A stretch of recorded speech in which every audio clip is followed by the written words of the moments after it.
ለ10 ችግሮች 10 መፍትሄ የያዙ መጽሐፍት። አንደኛ፣ የሰዎችን ወደ አንተ አመጣጥ መለየት ከከበደህና ማመን የማይገቡህን ሰዎች እያመን ከተቸገርክ የአሹቶሽ ቲዋሪን ዘ አርት ኦፍ ሪዲንግ ፒፕል አንብብ። ሁለተኛ፣ ዘላቂ ልማዶችን መተግበር ካቃተህ የጄምስ ክሊርን አቶሚክ ሃቢትስን አንብብ። ሶስተኛ፣ ትኩረት የማድረግ ችግር ካጋጠመ የካል ኒውፖርትን ዲፕ ወርክ አንብብ።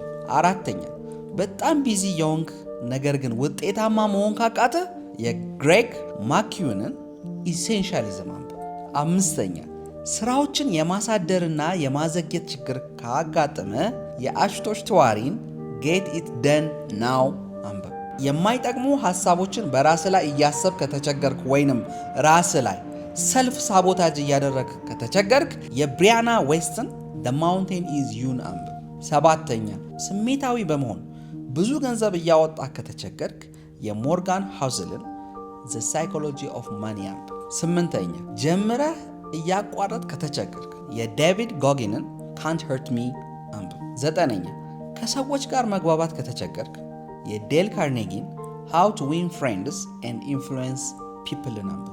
አስረኛውና በጣም ወሳኙ፣ ህይወት ግራ እየገባህ ከሆነ፣ ያለህበት ጠፍቶ ከሆነ፣ ጨንቆ ከሆነ፣ አቅጣጫ ጠፍቶብህ ከሆነ፣ አዝነህ ከሆነ፣ ለጠቅላላ ችግርህ በሙሉ እና እጅግ ለተሻለ ህይወት ቅዱሱ መጽሐፍ ቅዱስን አንብብ።